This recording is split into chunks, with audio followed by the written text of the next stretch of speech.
La próxima consulta popular marca el inicio de una pugna. Guadalupe Llori califica de chantaje el llamado a las urnas. Asamblea Abierta.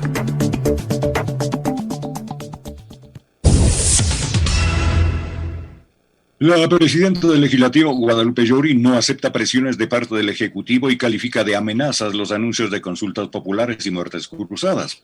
La reacción de la legisladora se da tras las declaraciones del presidente Guillermo Lasso de que convocará sí o sí a los ecuatorianos a las urnas en este año.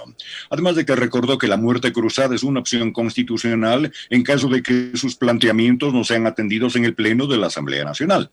Afrontaremos el chantaje y las amenazas de consultas populares o de muertes cruzadas. Además dijo que no cederán ante las presiones y pidió estar atentos a los intentos de desestabilización institucional.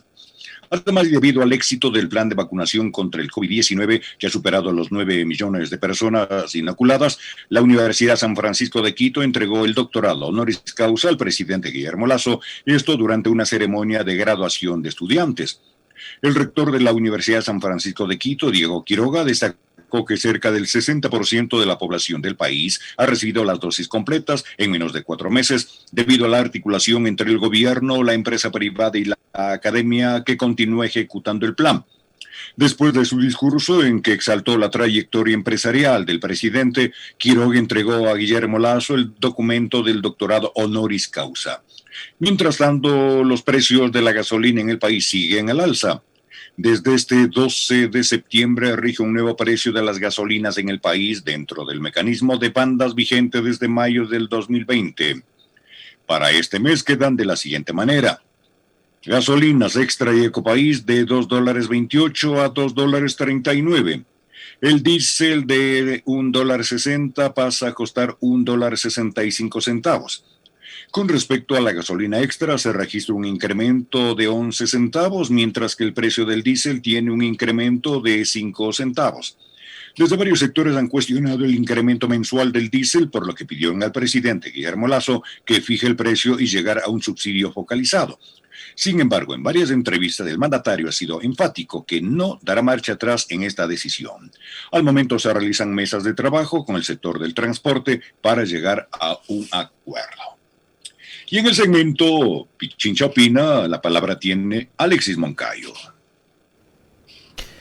7 de la mañana con 8 minutos. Gracias, profe. Ahí creo que estaba, digamos, bastante bien resumido lo que nos deja este fin de semana con respecto de algunas de las noticias más importantes. Hay algunas otras que no dejan de ser importantes y que sí nos generan inquietud. Por ejemplo, a mí me preocupa y mucho, como también me imagino yo a la mayoría de ustedes, por no decir a todos, pero a mí me preocupa mucho la ola de violencia que estamos viviendo en el país, una violencia que ya no se queda únicamente en este mundillo de las redes sociales, que finalmente a ratos terminan convirtiéndose en una suerte de burbuja, pero que después todo eso se traslada también a otros espacios físicos, que ya, digamos, eso es absolutamente condenable. O sea, de hecho, la violencia verbal que existe en las redes sociales es condenable, no se diga peor todavía que eso se traduzca en agresiones de carácter físico o amenazas como las que ha recibido la esposa del defensor del pueblo,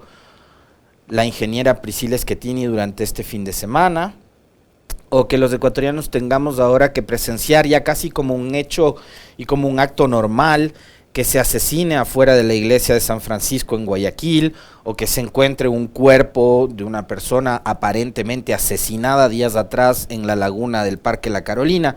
Parecería que esas escenas se están volviendo ya parte de la cotidianidad, y empezamos como a acostumbrarnos a que ya somos un país violento, somos un país que está generando además otro tipo de violencias que obligan a los ecuatorianos a buscar nuevas oportunidades o mejores oportunidades afuera del país, porque el Ecuador ya no te está ofreciendo oportunidades, aunque hay algunos desubicados que dicen que más bien la migración está provocada por las facilidades que hay para viajar, ¿no? Algunos desubicados, insisto, creo que esa es la palabra adecuada para referirse a estos, que se las dan de expertos o de analistas y que son consultados en los medios de comunicación, que lo que hacen es tratar de desvirtuar una realidad o de darnos sobre un hecho en concreto como la migración forzada de ecuatorianos que aquí no encuentran oportunidades y trabajo, y nos quieren romantizarla, ¿no? De que, es que se van porque ahora hay facilidades para viajar y porque lo que necesitan es de estar cerca de los familiares, ¿no? Hay que justificar de alguna manera lo que está pasando, ¿no es cierto? Entonces, a mí sí me preocupa y mucho cómo la violencia va escalando.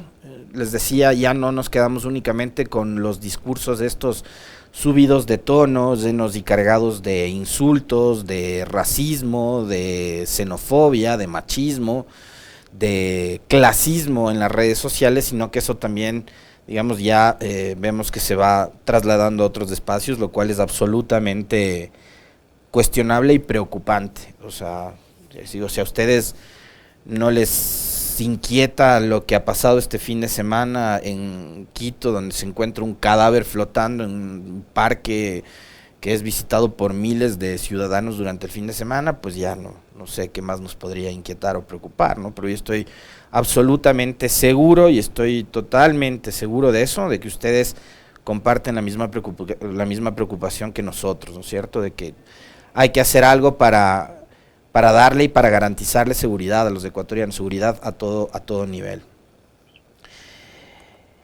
Y durante la ausencia se nos casó el hijo del vicepresidente. A partir de esa boda se generó una polémica enorme y nos pusieron a discutir y a debatir sobre la carta de la planificadora de la boda, que pedía a las autoridades que desaloje a los mendigos, a los indigentes, a las personas que están en los alrededores de la iglesia de San Francisco y de Tales. Probablemente eso no ocurre únicamente cuando se casa o cuando planifican la boda de un personaje como el hijo del vicepresidente de la República, pero sí cobra mucha importancia y mucha relevancia que se trate de él, ¿no es cierto? Y ese contenido de esa carta que nos puso a debatir y a discutir durante varios días, me parece que termina también convirtiéndose en una suerte como de cortina de humo, de distractor para olvidarnos de cosas que son mucho más fundamentales y que son mucho más sistemáticos, ¿no? Problemas estructurales de una sociedad que sin lugar a dudas, digamos, a ratos por la vorágine que nos plantea las redes sociales, la discusión de temas que se vuelven líquidos y que hay que comentarlos durante todo el día o durante 2-3 días, nos va arrastrando esa corriente, ¿no? Pero dejamos de lado los temas que sí son importantes. Y yo no creo que lo que estaba, digamos, alrededor de toda esa polémica que desató deje de ser importante, ¿no? Porque hablamos de un problema de fondo que es muy grave, que es el de la pobreza, ¿no? Es decir, por un evento que duraba unas 2-3 horas, ocultar una realidad parecía también, digamos que no era lo más apropiado, ¿no? Y eso era lo que se planteaba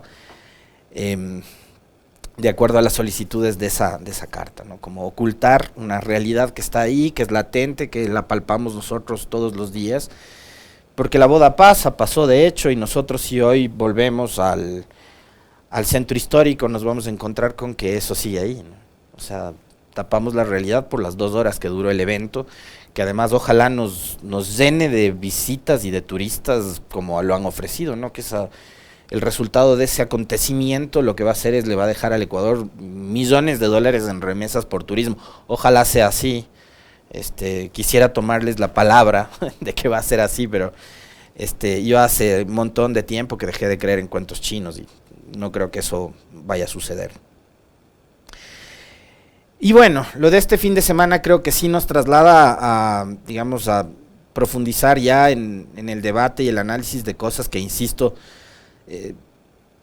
son, digamos, asuntos que nos deben llamar mucho más la atención, olvidarnos de esas cosas que terminan siendo más cosméticas, para empezar a hablar de las cosas que están pasando y que podrían pasar a futuro, ¿no?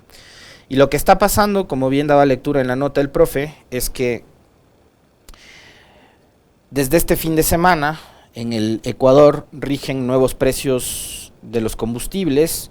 La gasolina extra o Ecopaís pasa a costar 11 centavos más, de 2 dólares con 28 a 2 dólares con 39 centavos. El diésel pasa de 1.60 a 1 dólar 65.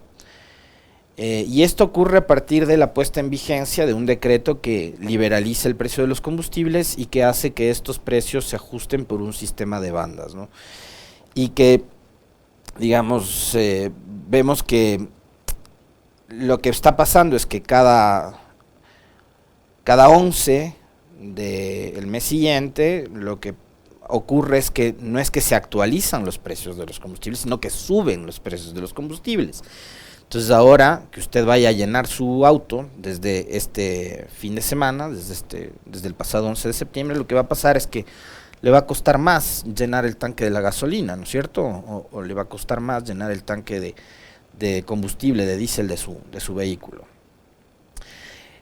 Este es un tema adicionalmente que, digamos, forma parte de los pedidos o de las exigencias de un importante sector de la sociedad, que es el movimiento indígena, liderado por Leonidas Issa, quien va a estar con nosotros hoy conversando a las 7:30 de la mañana, será nuestro primer invitado. Y ellos insisten en que el gobierno revise ese decreto que, como decía hace un momento, liberaliza el precio de los combustibles, ¿no? Y que eso finalmente termina convirtiéndose en un impacto para el bolsillo de la mayoría de ecuatorianos. Pero eso es un hecho, está vigente, y el presidente Lasso lo ha dicho en varias ocasiones que él no va a dar un paso atrás, porque además mantener ese sistema es parte de los acuerdos a los que llegó el Ecuador con los multilaterales y con el Fondo Monetario Internacional para poder tener acceso a crédito, ¿no? También lo que pasó este fin de semana, y fíjense ustedes cómo además esto finalmente termina convirtiéndose en una suerte como de boomerang, ¿no?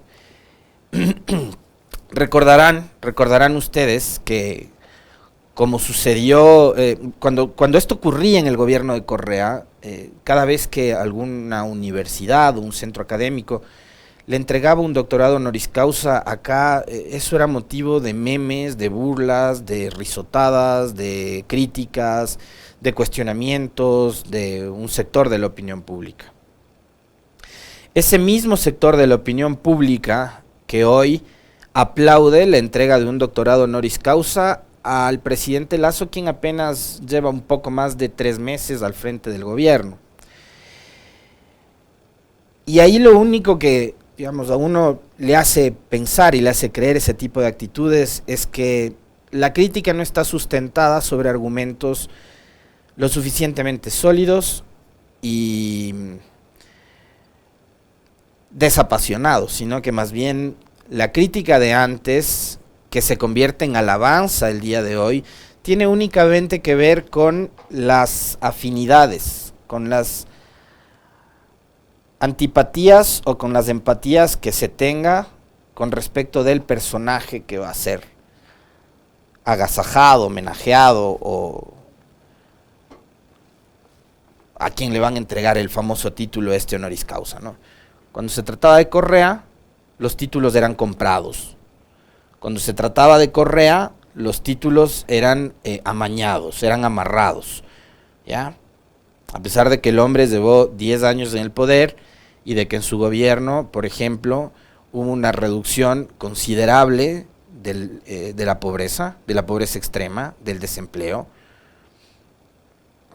Hubo una inversión pública muy importante, acceso a educación superior, salud, servicios, etcétera. A pesar de eso, digo, todos esos títulos que le entregaron centros académicos a Correa fueron cuestionados. Hoy, que llevamos apenas 3 meses y un poquito más de gobierno, un centro de educación superior le entrega un título de doctor honoris causa a Lasso y resulta que es la mejor decisión de la academia, ¿no? Pero hay que ver también quién le entrega el título de doctorado honoris causa a Guillermo Lasso, el señor Santiago Angotena.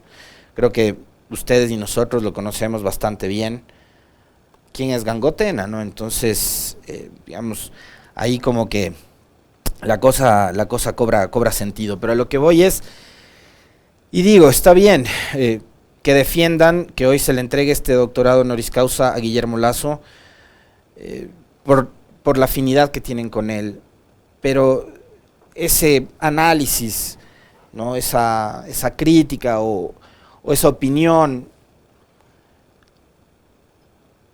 carece de seriedad cuando, insisto, volteamos a ver lo que esas personas decían en el pasado sobre la entrega de los doctorados honoris causa. Entonces, creo que sí hay que darle como mayor seriedad al análisis sobre este tipo de situaciones, ¿no? Y para superar este asunto, que además a mí me parece una de las tantas cosas, como les decía hace un momento, cosméticas, que no creo que haya que darle tampoco mayor profundidad. Está bien, ya le dieron el doctorado, felicitaciones, presidente, por su primer título, que como usted bien lo dijo, tuvo que ser presidente para que se lo den y para que se lo gane. Vamos a lo de fondo, ¿no? A lo que está pasando en la política nacional. Nosotros, esto es algo que lo venimos advirtiendo y que lo venimos comentando desde hace un montón de tiempo atrás. No es algo que nos coja de nuevo, y si ustedes revisan nuestros comentarios, se darán cuenta de que es así.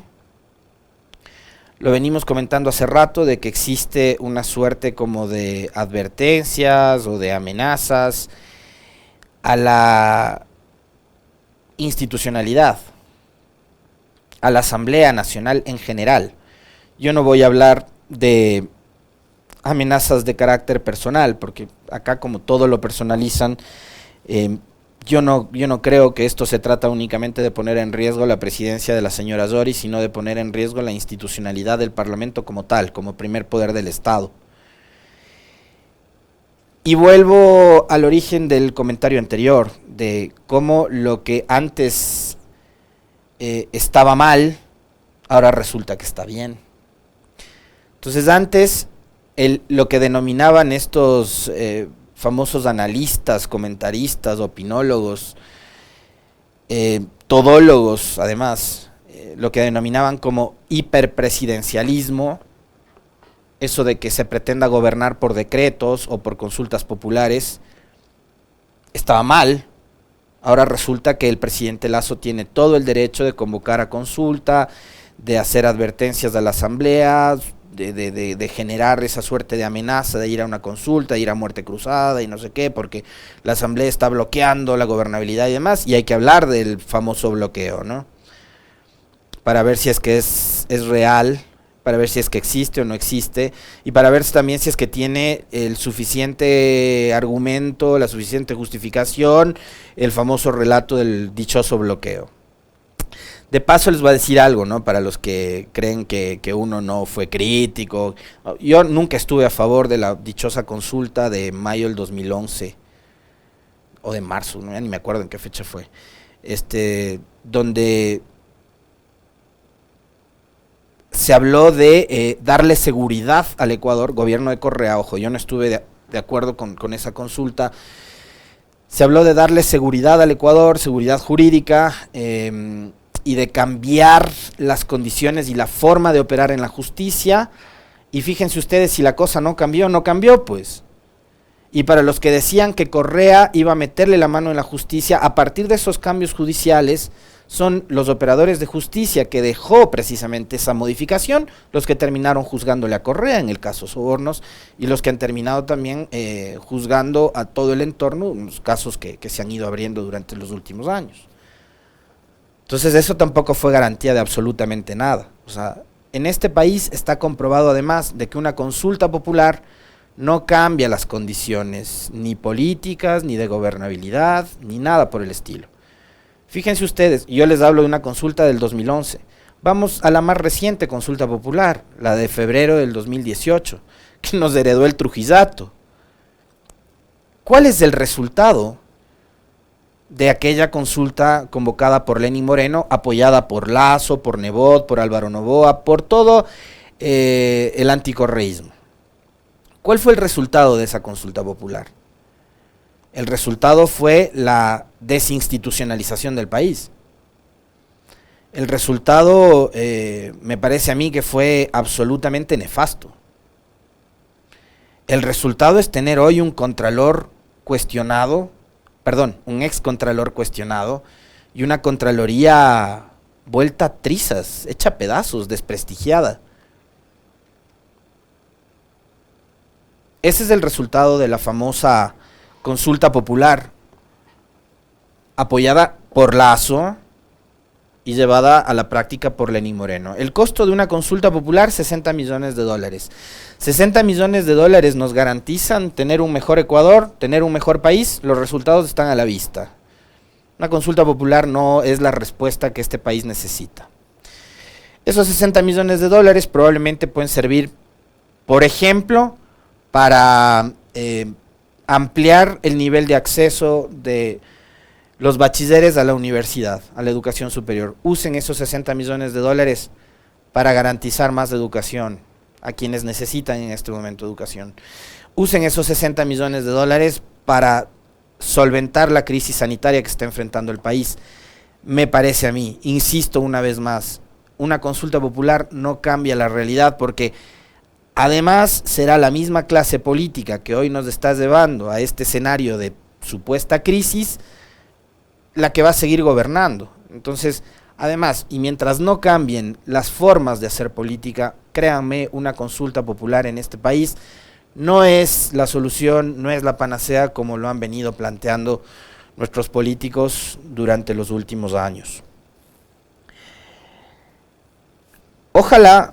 Ojalá y la señora Yori esté a la altura de las circunstancias y responda estratégicamente como tiene que hacerlo la presidenta del primer poder del Estado y no siga mordiendo el anzuelo, porque me parece que lo está haciendo. Ojalá su equipo también, su equipo político, su equipo de asesores, su equipo de comunicación, entiendan cómo desde el gobierno se está generando, y con todo el andamiaje comunicacional, con toda la plataforma comunicacional que tiene el gobierno a su favor, medios públicos, medios gubernamentales y medios privados que siguen siendo amplificadores de las tesis oficiales, entiendan muy bien que lo que están haciendo es picando, y por ahí en varias ocasiones la señora Yori y algunos de los legisladores que están en su entorno y de su equipo también han mordido ese anzuelo. Hablan de bloqueo. De momento, el gobierno del presidente Lasso ha enviado únicamente 2 proyectos de ley a la Asamblea. Uno que tiene que ver, y esto lo hemos dicho aquí, sin pelos en la lengua además lo hemos dicho, uno que tiene que ver con compromisos que seguramente los asumió Lasso en la campaña electoral, por eso el apoyo irrestricto, incondicional de los medios de comunicación, reformas para desmontar absolutamente toda la ley de comunicación, y 2 reformas a la ley de educación superior. Esos 2 proyectos de ley son los únicos que han llegado a la Asamblea. No hay reforma laboral, no hay reforma tributaria, no hay reformas a la seguridad social, no hay reformas al Código Monetario y Financiero, nada más. Entonces, yo cuando hablan del famoso bloqueo de la Asamblea al plan de gobierno del presidente Lasso, digo, ¿cuál bloqueo? Pues, si desde el gobierno no hay ninguna propuesta más allá de estas 2, que insisto, la una es acuerdos asumidos con los grandes medios de comunicación que le ayudaron en la campaña al presidente Lasso, y la otra es, también yo creo que parte de compromisos asumidos durante la campaña y los últimos años de la candidatura de Lasso y de Creo con las universidades privadas.